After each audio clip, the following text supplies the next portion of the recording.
My husband began cheating on me when he joined the sports club. Always before the game, I could smell a strong scent from him. I just celebrated my 52nd birthday this past February.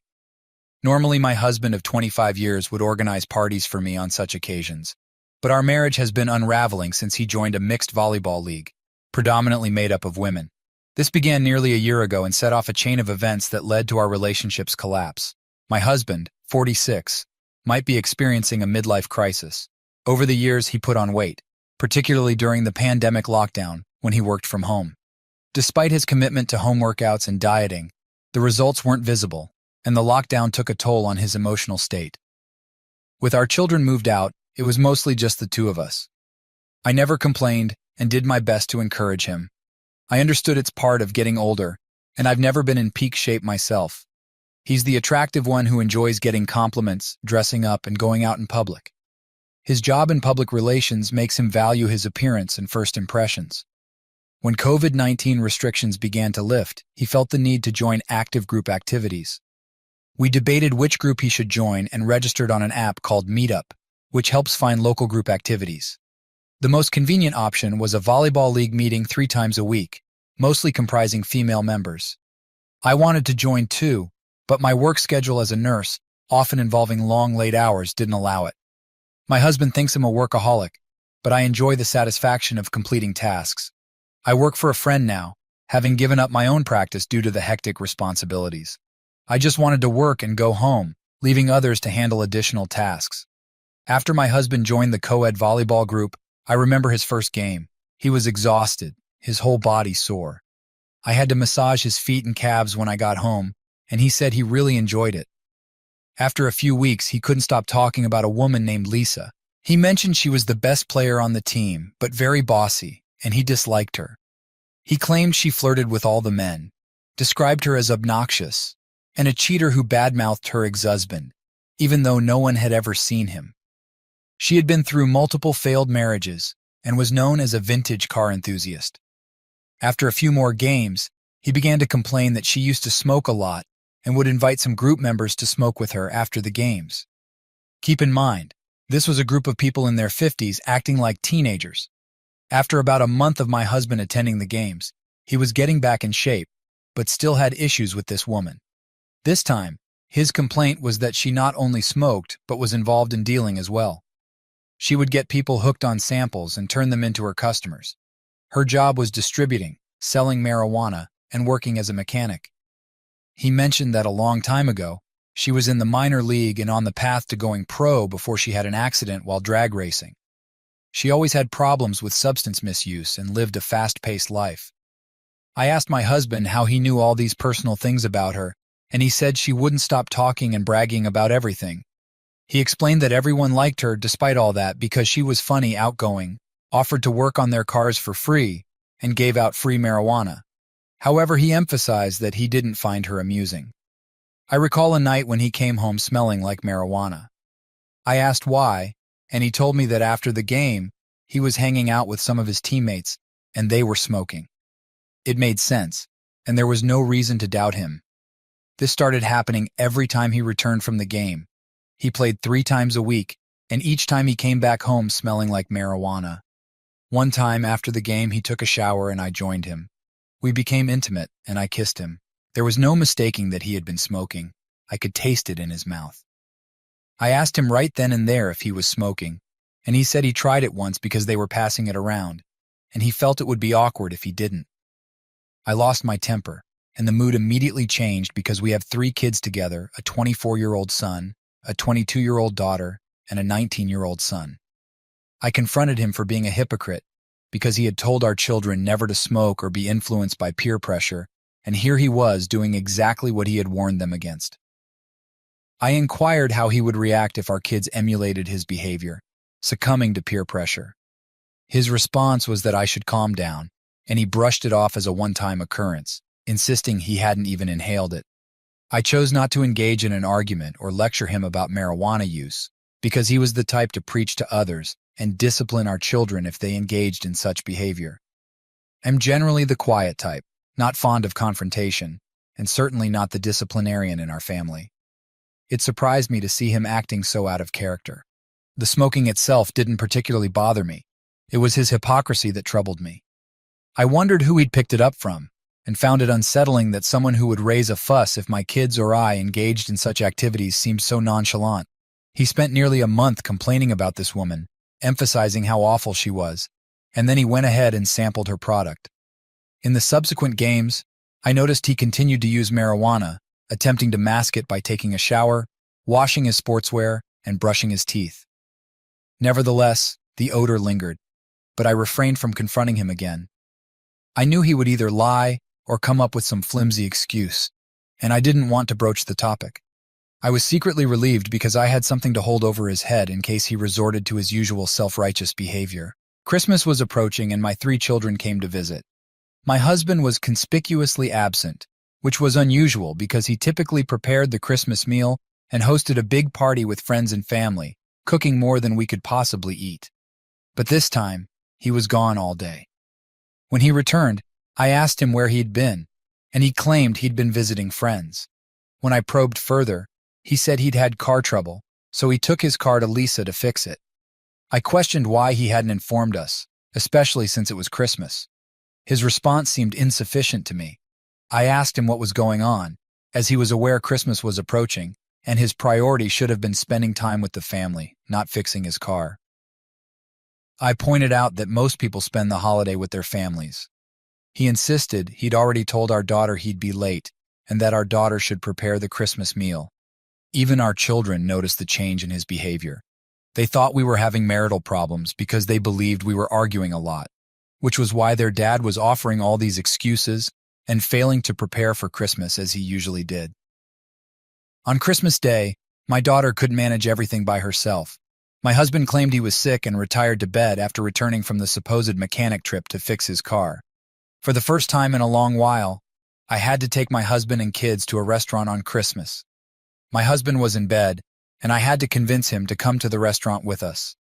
He wanted me to tell the kids that he was sick, but I insisted he should tell them himself. I didn't want to have to explain to my kids that their dad had been making new friends, smoking a lot, and slacking. At that point, the idea that he might be having an affair hadn't crossed my mind. My daughter entered the room and noticed that something was off with her dad's behavior. Concerned, she realized he was acting unusually. He finally got up and started pretending like everything was okay. When we were at the restaurant, my kids noticed that he wasn't TT himself. He was making awkward jokes and seemed disconnected, as if he didn't want to be there but was forced to. After leaving the restaurant, my daughter jokingly asked me what I'd done to her dad because he was acting unlike himself. She also observed that my husband had lost a lot of weight and wondered if his behavior was related to his extreme weight loss. I decided to be honest with my daughter. I told her that her dad had joined a volleyball team, made some new unusual friends, and had started using marijuana with them. This had been going on for the past 4 months since he joined the volleyball team. My daughter thought it was a joke because my husband's actions were completely out of character. After Christmas, my kids left, and I talked to my husband about the need for change. I told him he couldn't continue acting like a college boy. At this point, it still hadn't crossed my mind that he might be having an affair. I had trusted him so much that I couldn't imagine him doing such a thing to me. The real trouble started when I noticed that our shared bank account, used to pay recurring bills like groceries and utilities, was overdrawn. I received a notification on my phone that $1,500 had been withdrawn from the account. I tried calling my husband, but he didn't answer his phone. I completed my work assignment, canceled the next one for the day, and decided to go home to check on him because something strange was going on. When I arrived home, I noticed a 1969 Ford Mustang parked on the street, a car I hadn't seen before. I have an affinity for classic cars, which is why it caught my attention. I am quite the enthusiast for classic automobiles.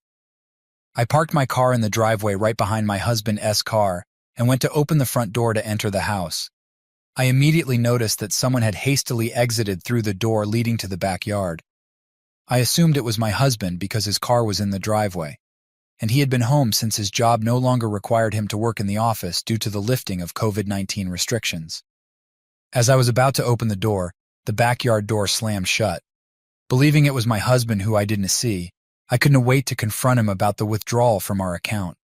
In my rush to ask him about the money taken from our account, and why he hadn't been answering his phone, I headed toward the backyard door and opened it. I heard the backyard fence being opened. This alerted me that something was amiss, because for someone to reach the backyard fence so quickly, they must have been running. Therefore, I concluded that it wasn't my husband, and the only logical explanation was that it was a burglar or someone fleeing from me. The person, whoever it was, must have been running because I calculated the speed required to reach the fence within that time frame. The fence isn't visible when you open the backyard entrance door, since it is parallel to the building, and parts of the structure block the view. To see who enters or exits the backyard through the fence gate, you have to enter the backyard itself. By the time I reached the backyard and opened the gate, the person had vanished. I surveyed the surroundings and noticed the unmistakable smell of marijuana in the air, indicating that someone had been smoking there. Suddenly, I heard my husband calling me from the house, so I hurried back. When I saw him, he appeared as if he had just taken a shower. I inquired about the person who had been smoking in the backyard, and he denied anyone being there, asserting that he had smoked in the backyard earlier because he knew how much I disliked the smell. I told him that he was clearly not telling the truth, especially considering his unusual behavior over the past 5 months and his allowing people into our home. I confronted him about crossing a line. I asked him directly if he was having an affair, particularly with the person who had rushed off our property.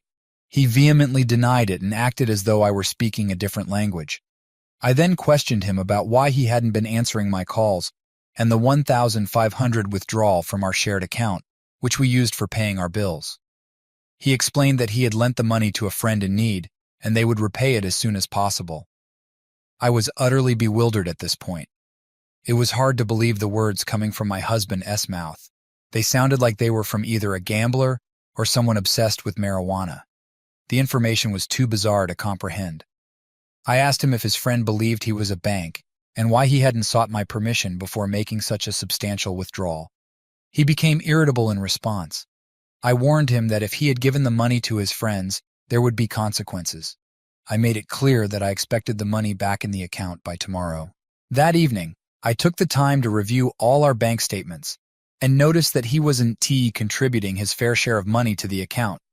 A significant portion of my husband's income is based on commissions, so the more hours he puts in, the more money he earns. I observed that he was only contributing about 1/3 of the amount he was supposed to, which explained why the account balance was lower than usual and why I received a notification for the large withdrawal. I confronted him about not contributing his fair share and discovered that he was putting in only the bare minimum hours required to maintain his job. I inquired about what he had been doing with his time if he wasn't working. He began making excuses, claiming he was constantly tired due to working out and playing sports to lose weight. He argued that the kids were no longer at home, and we didn't need all that money anyway. I told him that if he decided to reduce his working hours, he should stop lending my money to his friends and cut down on hanging out with his marijuana using buddies. I also insisted that he quit playing that sport. I gave him an ultimatum: it was either our marriage or his sports, and he reacted strongly. He hurled various insults at me, calling me insecure and saying I wasn't a woman enough. I informed him that if he continued to play, we might have to end our 25-year-long marriage. He became furious that I would even consider ending the marriage over something seemingly trivial. He suggested that I should talk to someone because he believed I was being emotional and acting immature. I told him that he wasn't the same person I had married, that he had changed overnight since starting this volleyball game and hanging out with his new friends. Despite being home all day, he no longer took care of household chores and cooking as he used to. He was barely working and appeared to be indulging in recreational activities like a college dropout. He accused me of being jealous of his improving appearance and life, implying he might consider my offer, and then he angrily left the room. We had an intense argument throughout that night, and I ended up sleeping on the couch. The following day, he refused to speak to me or cook for me, hoping that I would apologize and allow him to continue his negative behavior, completely disregarding the unexplained withdrawal from my account. We didn't exchange words that day. The next day happened to be one of his volleyball game days. Before I left for work, he attempted to grab my attention to see if I was serious about pursuing a divorce if he played his game. As I was getting ready for work, he walked past me and loudly declared that he would do as he pleased, asserting that I couldn't interfere with his happiness. I remained silent, got dressed, and left the house. In the afternoon, I contacted a divorce lawyer to prepare a separation agreement. My intention was to shock my husband, hoping that he would realize the potential loss of his family due to his actions. Whether you might call it a midlife crisis or menopause, I believed that serving him divorce papers might jolt him out of it. The lawyer drafted a legal separation document, and I picked it up after work. When I returned home, my husband was not there, and I wasn't sure where he had gone. When he finally came home, I noticed he wasn't dressed for a volleyball game. My plan was to serve him with the divorce papers to emphasize that I was serious, with the hope that he wouldn't assign them. Despite the challenges he had put me through, I still loved my husband and didn't want to lose him. My goal was for him to realize that he might end up divorced and without anyone to support him. He entered through the front door, and I was waiting in the living room. As he passed by me, he continued to give me the silent treatment, heading to the kitchen to prepare food for himself. I left the couch to retrieve the divorce papers. He was still in the kitchen when I handed him the papers to sign. The expression of shock on his face, with wide open eyes and mouth, caught me off guard. I hadn't expected his next move. He pushed me and threw the divorce papers at my face, expressing disbelief that I would follow through with this. He left the kitchen in tears, exclaiming that he couldn't believe I was taking these steps. He ran upstairs to the master bedroom, crying and lamenting that I had initiated the divorce proceedings, even though he hadn't gone to the volleyball game. I found myself in the kitchen, the divorce papers scattered across the floor, but I couldn't help but smile because everything had gone according to plan. Collecting the papers, I placed them back in the folder, thinking that perhaps this had given him the shock he needed. Later that night, I received a call from my daughter, who asked me why I was divorcing her dad over a volleyball game. It turned out that my husband had complained to our daughter about me. At that moment, I knew I had already succeeded. Knowing my husband, I was aware that he was too embarrassed to beg himself, so he was trying to use our daughter as an intermediary. I explained to my daughter that she had visited us during Christmas and had seen her father's condition and strange behavior.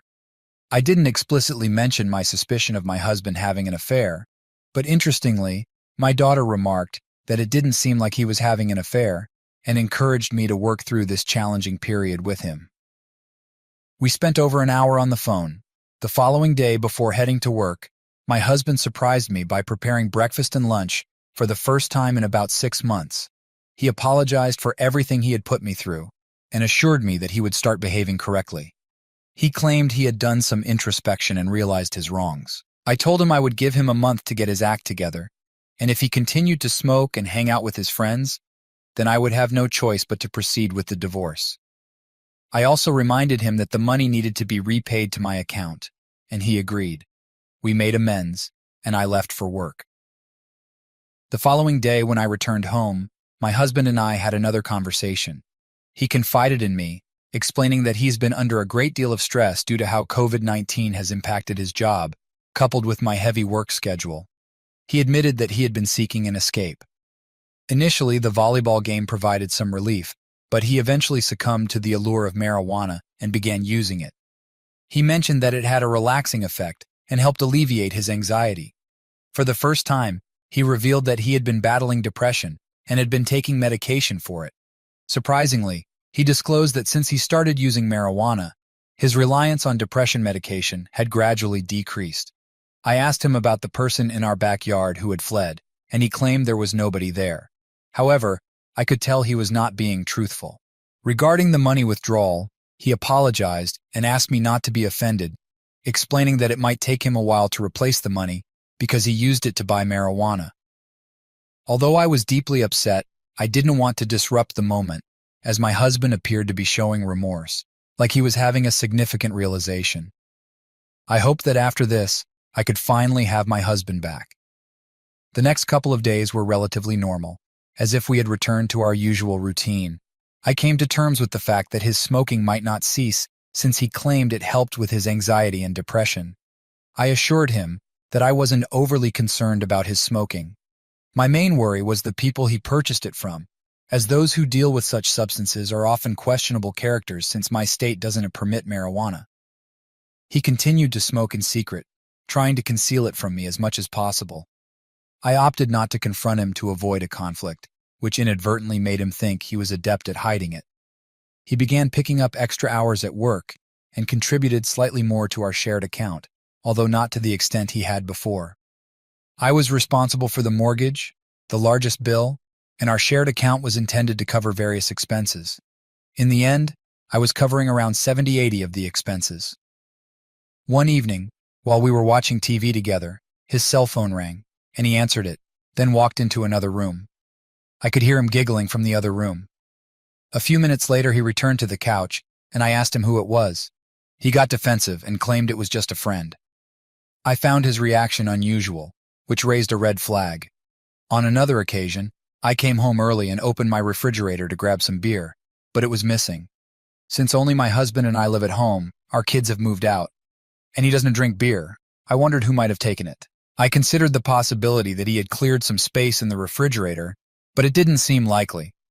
This led me to suspect that my husband might be inviting someone over without being entirely honest with me. Thanksgiving came and went, and my kids noticed that my husband was behaving better than he had during Christmas, but I had a feeling he was just putting on an act. In February, he began reverting to his old ways, smoking excessively, sleeping throughout the day, and working less. When my birthday came, he didn't throw me a surprise party, buy me a gift, or want to go out for dinner to celebrate. My kids called to wish me a happy birthday. I reminded him that he had forgotten my birthday, and he was surprised he had forgotten. I told him that he was smoking too much, and it seemed to be affecting his memory. He explained he had marked it on his calendar, but had forgotten and apologized to me. I first encountered the Ring doorbell at one of my client S houses, and we communicated through it. I hadn't known about the Ring before, but I thought it was great that it allowed you to see who was at your front door in real time, and it connected to your phone. In the back of my mind, I considered using it to monitor my husband, observing what he did throughout the day and who he was inviting into our home. So I purchased the Ring doorbell and installed it in our house. Initially, when I installed the camera, my husband didn't pay it much attention. He knew I'd always been a gadget girl and considered it just one of my many useless gadgets, as he often called them. The Ring doorbell was connected to my Wi-Fi, so I received notifications when someone was at our door, and it recorded videos in the cloud that I could access at any time. On the first day after installation, while I was at work, I received a motion-activated video recording notification from the Ring. I was busy and didn't have a chance to check my phone for at least an hour. When I finally checked the Ring notification, I saw a woman at our front door. She didn't even have to knock. My husband was already there waiting for her. He opened the door and welcomed her inside. It was clear that he knew her. The thought racing through my mind at that moment was that this could be the same woman who had dashed through my backyard, the one who'd have been helping herself to my beer in my absence. Maybe this was Lisa, the person supplying marijuana to my husband, or even the woman he might be having an affair with. I quickly checked the real-time camera feed, and it appeared the woman was still inside my house and hadn't left. I was 30 minutes away from home and hadn't even completed my current assignment. I informed the client that I needed to return and sped home as fast as I could. The woman had been in my house for over an hour, and I monitored the Ring camera on my phone as I drove. The video feed wasn't very reliable while driving. It kept freezing, so I decided to focus on the road instead, making my way home as quickly as possible to catch her inside my house. I felt my anger and anxiety building up. Upon arriving home, I only saw my husband's car in the driveway. I rushed inside, heading straight to the master bedroom. The room was empty, the bed was disheveled, and the air felt stuffy. I couldn't tell if it was from my husband's shower or just the stagnant air. My husband was nowhere to be found in the bedroom, nor was the woman. I checked the closet and under the bed. At that moment, I heard the backyard door open, so I hurried downstairs to see who it might be, thinking the woman might be trying to escape as she had before. As I was halfway down the stairs, my husband emerged from his home office located downstairs near the kitchen. He had a shocked expression, eyes wide open, as if he had seen a ghost. I noticed he was wearing only a white robe, and he told me that I'd startled him, asking why I was home early and why I seemed so anxious. I had to collect myself, not wanting to give any indication that I suspected a woman had just been in my house, possibly involved with my husband, and that I'd narrowly missed catching them in the act. It started to sink in that I just missed them. I decided there was no need to confront him, as I knew he would deny everything, even if I showed him the ring footage of her entering the house. Instead, I thought it best to wait and catch them in the act. From the look in his eyes, I could tell he suspected something was amiss, but couldn't figure out how I knew or why I wasn't confronting him. I came up with a random excuse, pretending to be searching for a tool, a Makita cordless metal hole punch. Although he had no idea what that was, I wanted to act as if everything was normal, while I could sense him trying to read my reactions. I descended into the basement, grabbed a random tool, and returned to the main part of the house. He was still standing there, almost like he was in a state of shock and couldn't move. I approached him and gave him a kiss on the cheek, as I typically do when leaving the house. Even as I got closer to him, it was evident that he had been smoking not too long ago. I pulled back from him as if everything was normal, inquired why he was acting strangely, and if he was okay. He replied with a yes and escorted me to the door. As I walked toward the driveway, I couldn't help but wonder how this woman managed to be with my husband and escape right under my nose. I believed this might have been the second time she had been with him, and I had narrowly missed catching her. I considered the possibility that she might still be hiding inside the house. I decided to check the ring footage to see if she had already left. My husband was still at the door when I reached my car, just staring at me. I tried to act as normal as possible, but once I got into my work van, I felt paralyzed. I knew he was watching me from the partially open door, so I sat in my car, pretending to look at my paperwork while checking my phone to confirm whether she had left the house. Indeed, she had left before I arrived home. I had just missed her again. As I sat there reviewing the ring footage, my cell phone rang, and it was my friend, the person I worked for, asking why I left the client's place without completing the job, as the client was complaining. I was working on a bathroom renovation for the client and contemplated calling off the job for the day, but I knew it would be a hassle for another nurse to pick up where I'd left off. Therefore, I decided to return to work and finish the job for the client. I found it difficult to concentrate at work, although my nursing skills were second nature to me. My mind kept returning to the bewildering idea that my husband was willing to throw away 25 years of marriage for a marijuana seller and some recreational time. I couldn't fathom how he transformed from a well-mannered husband with strict traditional values into a frequent marijuana user, despite his promises to quit. After finishing my work that day, I couldn't bear going home, so I sat in my van contemplating my next steps. I decided to visit a local bar, despite not being a heavy drinker, just to be around people. At the bar, I ordered some beer and sat on a bar stool deep in thought. I came up with the idea of purchasing a video recorder and a GPS device to install in my husband's car, allowing me to monitor his movements. I went to a nearby electronics store but couldn't find a reputable GPS or hidden camera. I ended up using my phone to order one online, but I did manage to buy 2 voice-activated recorders, intending to place them in my bedroom and my husband's home office. When I returned home, my husband had prepared my favorite meal, something he used to do in the past, especially when he felt guilty about something. I remained composed and pretended that everything was normal. After a while, I went upstairs to take a shower and join him for dinner. I even remarked that it was unusual for him to be making dinner, and he tried to insist that he always did. We both chuckled it off. I made an effort to conceal my pain and resentment toward my husband.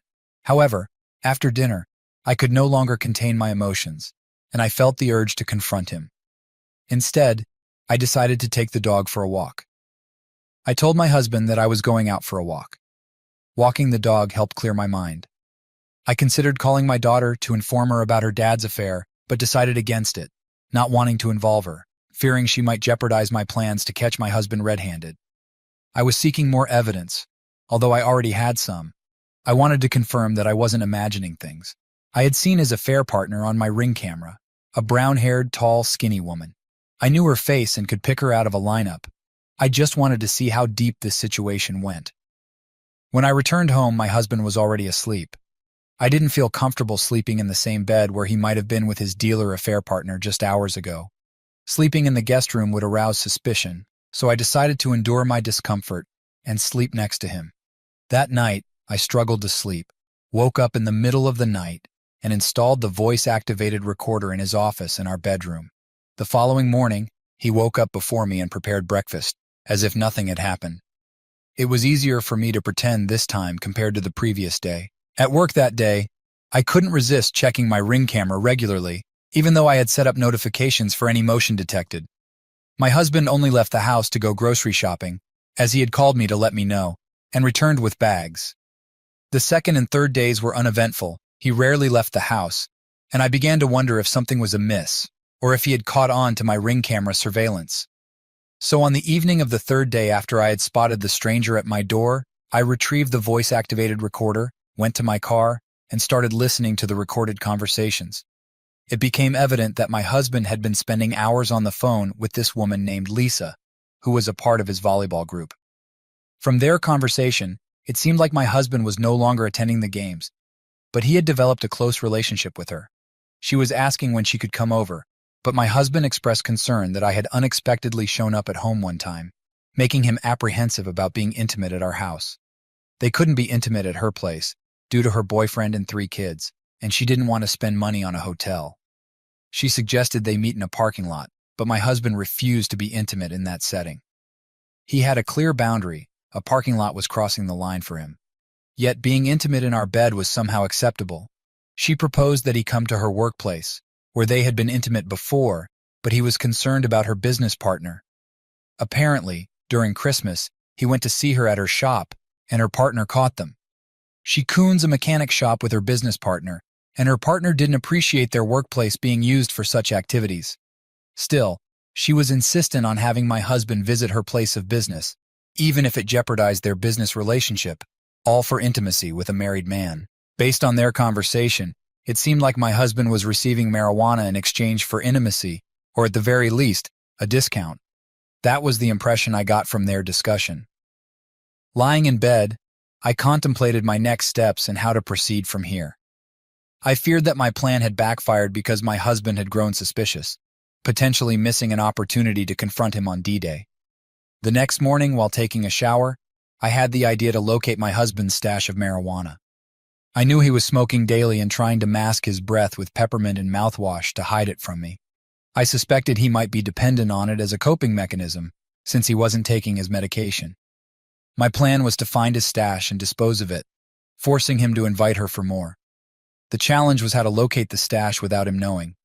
He was home all day, only leaving the house for a couple of hours. It seemed I might have to thoroughly search the house to find it. However, I was reminded that my daughter would be visiting our house for the weekend to see her dad.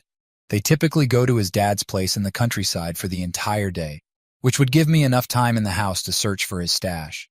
This visit was not unusual since they visited his dad about once a month. I had already returned the voice recorder to his office. The rest of the week was uneventful, looking ahead to when my daughter paid us a visit. She inquired about her dad's well-being, and I assured her that everything was fine. I refrained from revealing anything to her, as I suspected that she might inadvertently tip off my husband. My daughter isn't the best at keeping secrets.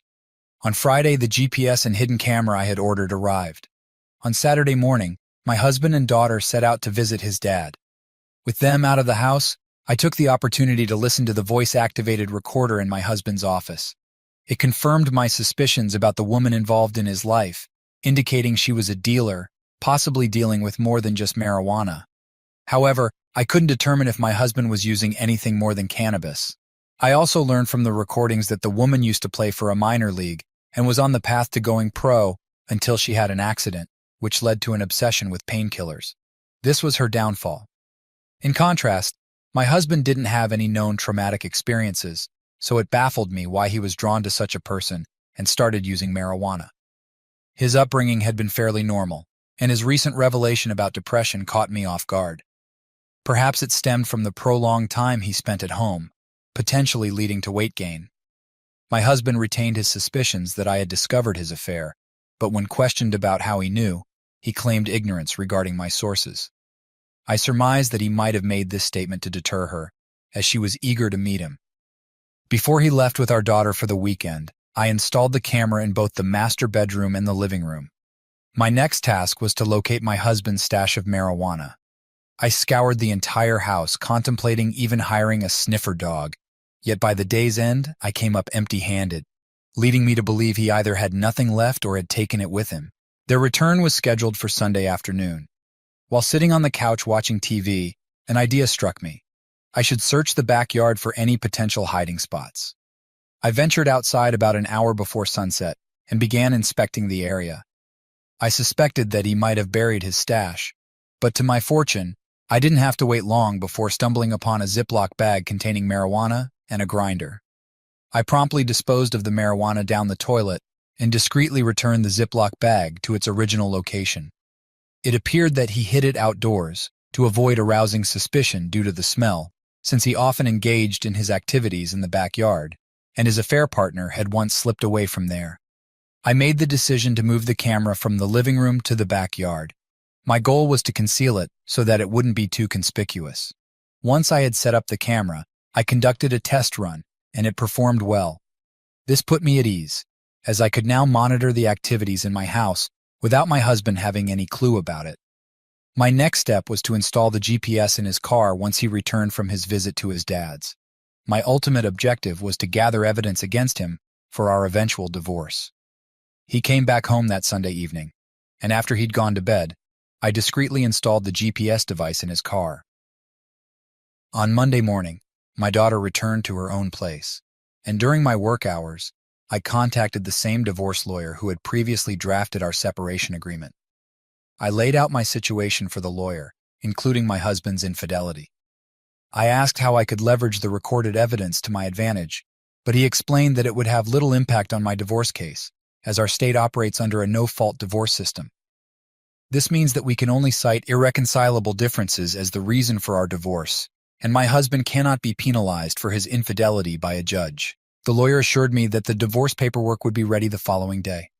I also confided in my friend, the one I work for, about my situation. He understood that I might have to leave work at any moment because the camera was linked to my phone while I was at my job, allowing me to monitor my husband's movements. On that particular day, I observed my husband in the backyard, searching for his marijuana. He appeared quite frustrated but eventually returned inside the house. I had my phone on standby, ready to be alerted if he invited her over again. However, instead of that, he got into his car and drove away. Since I had the GPS installed in his car, I could track his location. He drove to an unfamiliar place and stayed there for about 30 minutes before returning home. I marked the location for further investigation to find out where he had gone. I felt a bit disappointed that things didn't unfold as I had originally planned, but at least with the GPS in his car, I had some insight into his activities. When he came back home, he headed to the backyard, lit up some marijuana, and concealed the rest in the same spot. This confirmed my suspicion that he'd gone to meet her to obtain more. One thing I forgot to mention is that once I discovered his infidelity, I promptly went for an STD test, and fortunately the results came back negative. Since catching his affair partner on my Ring camera, I haven't had any intimacy with my husband. Historically, I've been the one initiating it in our relationship, so he hasn't actively sought it from me. Moreover, he's already romantically involved with his affair partner, and I strongly suspect that during his recent visit to her, they most likely had a physical relationship. There was no other reason for him to spend 30 minutes at that location. After work, I managed to trace the area he had visited and discovered that it was a mechanic shop. To my surprise, I spotted the unmistakable 1969 Ford Mustang, the same car I had seen on my street on the day I almost caught someone fleeing from my backyard. I felt intense anger, knowing that this woman had been inside my house. I felt disrespected and had an urge to confront her right then and there, but I had to talk myself out of it. It's unsettling to think that she was so familiar with my backyard, suggesting she may have been there before. I parked my work van a few blocks away from her shop to observe it for a stakeout. It was getting late, but I remained there until I noticed her emerging from the shop with another friend. They had closed the garage doors of their shop and were standing in front, presumably smoking. I couldn't be certain if they were smoking cigarettes or marijuana, as I was too far away to discern. I should have been on my way home, but I couldn't resist waiting and watching them. Deep down, I was comparing myself to her and questioning why my husband had chosen her over me, why he had opted to betray me with her. Something about her life excited him, something I couldn't replicate. Maybe he had grown weary of pretending to be a good person and had decided to reveal his true nature. After they finished smoking, she got into her car and drove off. I saw this as my opportunity to follow her and discover where she lived. She had already been to my house multiple times, engaged with my husband, so it seemed only fair that I should know where she lives in the hope of disrupting her relationship with her boyfriend. Eventually, I wanted to hurt this woman. Dark thoughts swirled in my mind. I had a concealed hand tool, a Springfield Hellcat in my car. I thought about driving up to her and confronting her there. However, I realized that I'd probably become the prime suspect if they discovered she had been with my husband. She drove her car to a restaurant and picked up a man. Initially, I assumed that the man was her boyfriend, so I took some pictures with my phone. The pictures weren't very clear due to the fading light, but I parked on the street to remain inconspicuous. She collected the male passenger, and I trailed behind her. They arrived at an apartment building with street parking, and I could discern from their body language that he wasn't her boyfriend. Their behavior indicated a strong attraction, as they couldn't keep their hands off each other while entering the apartment. My suspicion grew that he might be another one of the men she was involved with romantically. I pondered whether to wait for her to exit so I could follow her and uncover her residence. Yet with no certainty of when she would leave, I opted to capture a picture of her license plate number and returned home for the day. Now I knew that this woman wasn't just a dealer, but also a womanizer, with my husband being one of the men she was engaged with. The following days were exceedingly disheartening, and it became increasingly challenging to share a room with him. I was losing hope and contemplating ending it all, proceeding with the divorce so we could go our separate ways. I feared that sooner or later, he would decipher the purpose of the Ring doorbell, discover the voice-activated recorder, or detect the hidden camera I was using to spy on him. It was a monotonous week, observing him conversing with his affair partner and watching him on camera smoking in the backyard at least twice a day. I estimated that it might take him 34 weeks to deplete his marijuana stash, and I didn't want to wait that long. I couldn't endure living in the same house with him for such an extended period, knowing he was involved with another woman. I wanted to bring this situation to a conclusion. So when he went to bed, I ventured into the backyard with my flashlight and excavated his bag of marijuana. I noticed that it also contained a blend of tobacco and marijuana. In any case, I removed more than half of the contents, returned the rest, and then retired to bed. After I left for work one morning, I observed him on camera smoking. I'm unsure if he noticed the reduction in the stash. Skipping ahead 3 days, I've been gathering all my documents in order.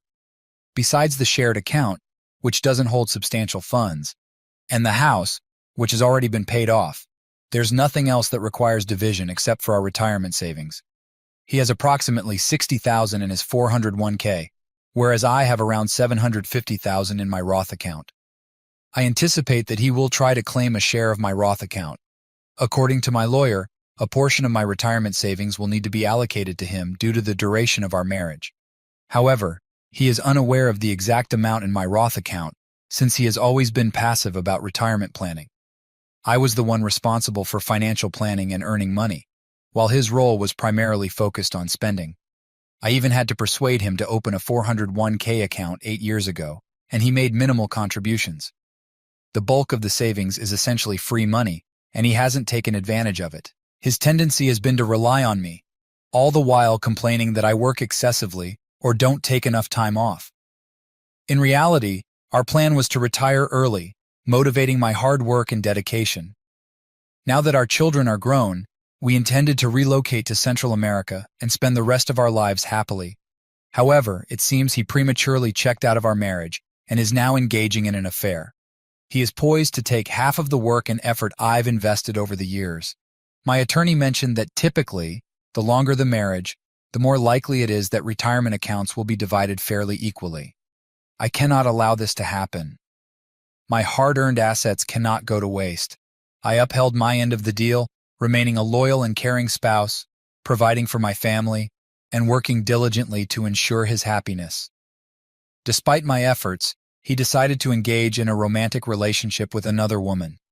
Based on the voice recording, I don't believe he intends to leave me for her.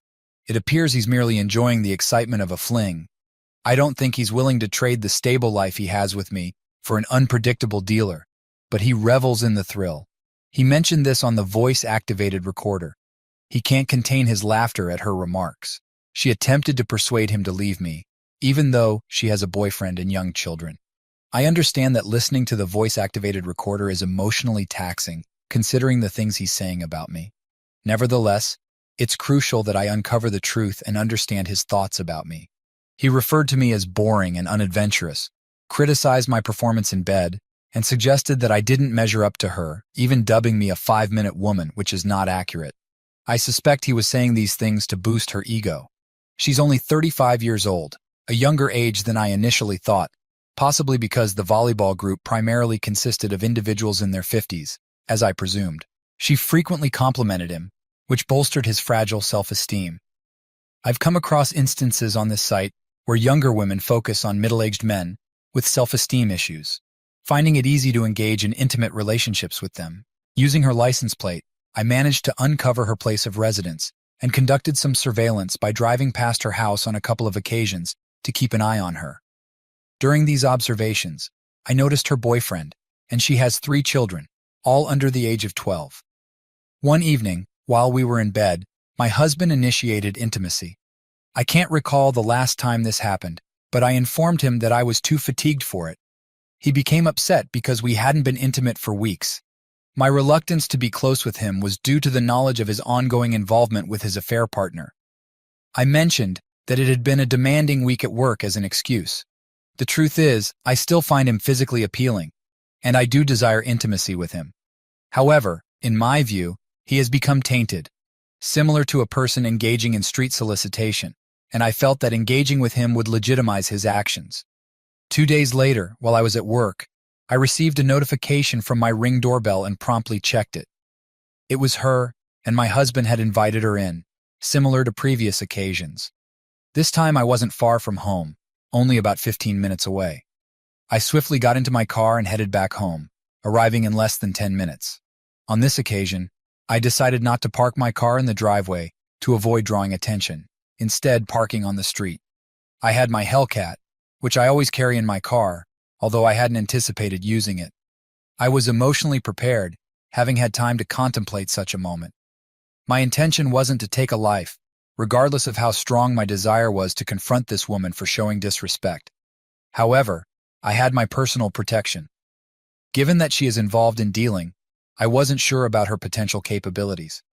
My goal was to confront her at gunpoint and call the authorities. I hoped that she had marijuana on her, which would lead to her arrest. I had my phone set to record, hanging it in my left shirt pocket to capture audio without needing to hold it to avoid the front door. I chose to enter through the backyard fence since I believed the backyard was her potential escape route. At this point, approximately 20 minutes had passed since I received the Ring notification on my phone. I carefully slid the bolt of the wooden fence gate latch to open it from the outside, all while keeping my camera in my left pocket, still recording. As I entered through the backyard door, leading to the kitchen, I held my keys in my right hand and my Hellcat in my left. Both the backyard and the kitchen doors were wide open. There, in my living room, I found my husband and the person he was involved with, both unclothed, engaging in an intimate act on the living room couch. Due to the open floor plan, I could see the living room from my vantage point in the kitchen. I dropped my keys on the floor to free up both of my hands to hold my Hellcat. They were both taken aback upon seeing me. Without hesitation, I began giving them commands to lie down on the floor or face dire consequences. They complied, with the woman quickly getting on the floor. She was partially dressed, attempting to put on her pants before I ordered her to stop. While she was lying on the ground, my husband, who was now wearing a robe, tried to de-escalate the situation by saying, "I'm sorry, it's not what it seems." I made sure my left pocket camera was still recording, because my left arm had partially obstructed the view. I continued to point my Hellcat at the affair partner, cursing at her. My husband, now wearing a robe, slowly attempted to rise.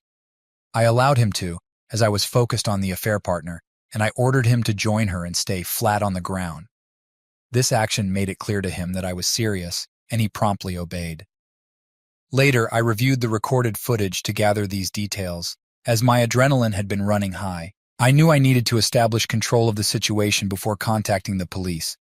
With my husband on the floor, apologizing and insisting that his affair partner Lisa meant nothing to him, she began begging me not to harm her. I took out my phone and dialed emergency. I told the dispatcher that a dealer was selling to my husband in my house, and I had them down at gunpoint. The police dispatcher instructed me not to take any action and to wait for the arrival of the police. After ending the call with the dispatcher, I instructed Lisa to stretch both her hands forward while lying down and pleaded with her not to give me a reason to use force. My husband remained on the floor, pleading with me. I walked over to the front door and swung it wide open, making it easy for the police to enter when they arrived. I noticed a bag of marijuana on the living room table. Although it wasn't a substantial amount, I hoped it would be sufficient for the police to arrest her. I waited for what felt like an eternity, about 5 minutes. At this point, I was tired of keeping both of them terrified, all the while recording the entire incident. So, I decided to FaceTime my daughter, despite my husband's pleas to refrain from doing so. My daughter witnessed her father lying there with his semi-naked affair partner. I explained the situation to her, and she began to cry, unable to believe what she was seeing. My husband felt embarrassed. His head hung low. As my daughter spoke, I heard the police vehicles pull into my driveway. They entered my house as I lowered my Hellcat. I approached them at the door and briefed them on the situation. Initially, there were 2 officers, but 2 more soon arrived, making a total of 4 officers and 2 patrol cars. The first officers detained her for the marijuana in the living room. She attempted to shift the blame onto my husband, claiming it was his marijuana, not hers. It was quite amusing to watch them both accusing each other of ownership, effectively incriminating themselves. My husband tried to deny it was his, insisting it belonged to her, but she admitted to selling it to him, effectively relinquishing ownership. In retrospect, I probably should have told the police it was my husband's, and you'll understand why later on. The police couldn't determine ownership definitively, so they detained both of them. Now there were 3 patrol cars parked in front of my house. They placed my husband in one of the patrol cars, allowing him to put on his clothing while he still had his robe on. It was an embarrassing moment since all the police officers, who were male, saw my husband partially unclothed. I felt somewhat uncomfortable about it, but I had to remind myself that he was now a matter of public record due to his involvement with these unsavory individuals. Upon weighing the marijuana, they found it to be around 4 ounces, which is close to being a state jail felony. However, one of the officers later told me privately that the judge might reduce the charge to a Class A misdemeanor possession if it was determined to be my husband's. By now, I wanted the police to take severe action against his affair partner. The cops escorted her to her car to search for more marijuana, but she refused, stating they needed a warrant to do so. The cop replied that they had probable cause to believe the car contained evidence of criminal activities, since she had already admitted earlier to giving the marijuana to my husband, essentially acknowledging her intention to distribute or sell it. It seemed as if all the police in my city had nothing else to do because more officers arrived. You would think a major drug bust was unfolding. Even the K-9 unit joined the scene, making it clear they were determined to throw the book at this woman. Due to her prior criminal record, they were handling this case with significant force, attempting to secure a lengthy sentence for her. After their search, they found approximately 4 pounds of marijuana in her possession, enough for a state jail felony.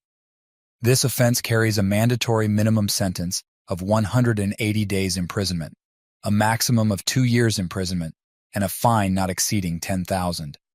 The evidence appeared solid, although the length of her prior offenses was uncertain, but it's likely she would face up to 2 years in prison.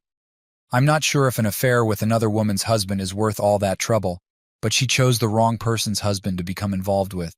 They later charged her with the marijuana found in my house and released my husband. She was arrested and taken away, while her friend later came to retrieve her car.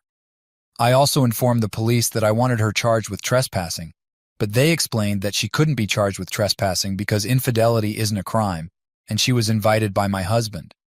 They mentioned that they might need me to come to the police station to provide additional statements, even though I had already given my statement. Once my husband was released from the police car, he rushed into the bedroom and locked himself in. My daughter called me, revealing that my husband had been trying to contact her, but she refused to answer. She asked me what had happened, and I shared the whole story. She was in tears the entire time, and although I felt bad for live streaming the situation with my husband and his affair partner, it wasn't my fault.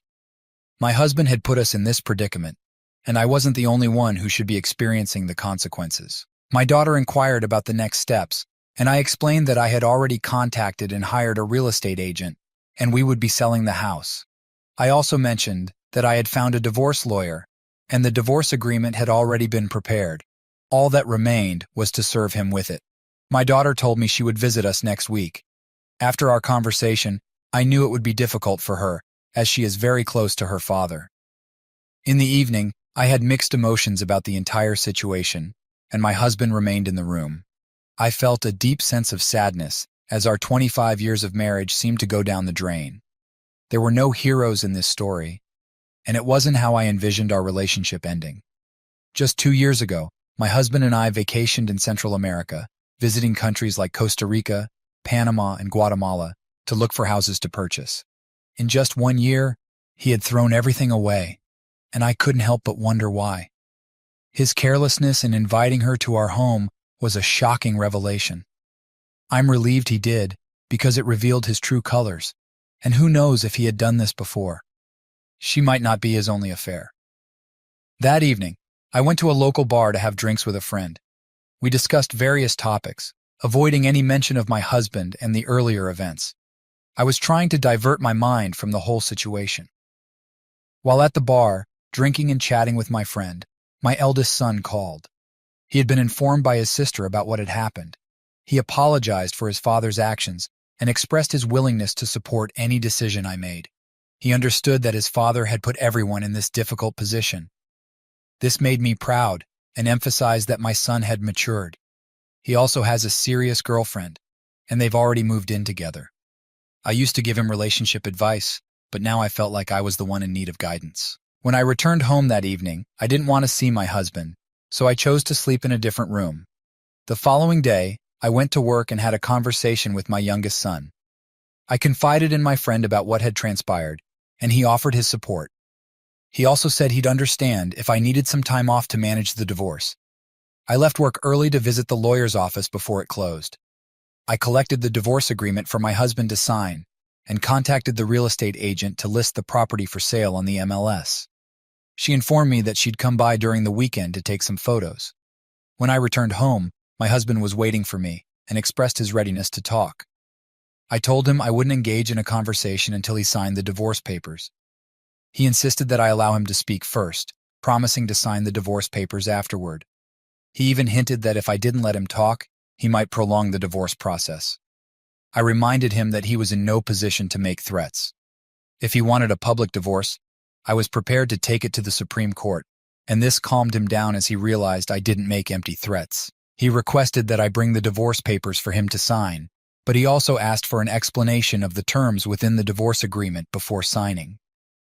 I informed him that we planned to sell the house and divide the proceeds with a split of $6,040 in his favor. He would receive the $5,000 currently in our joint account as part of the agreement. In return, he agreed to an amicable divorce and would not make any claims on my retirement. He found this arrangement fair, and I concurred with his assessment. After he signed the papers, he expressed a desire to explain how the affair had started and the details of his involvement. To his surprise, I informed him that I was already aware of everything.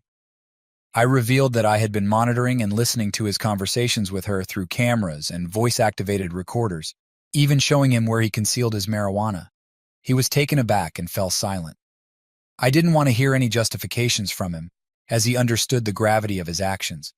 His tears seemed like an attempt to gain sympathy from me, but I remained resolute, knowing that what's done is done. It has been 2 weeks since I served my husband with divorce papers, and we have 70 days left for the divorce to be finalized. The house has not been sold yet, but there are 2 strong interests from potential buyers. My soon-to-be ex-husband and I continue to reside in the same house, sleeping in separate bedrooms. My daughter is no longer speaking with my husband, and I'm acting as a mediator, hoping to reconcile their relationship. My sons still maintain contact with their father, but have significantly lost respect for him. I understand that my family will never be the same, and I've come to terms with that reality.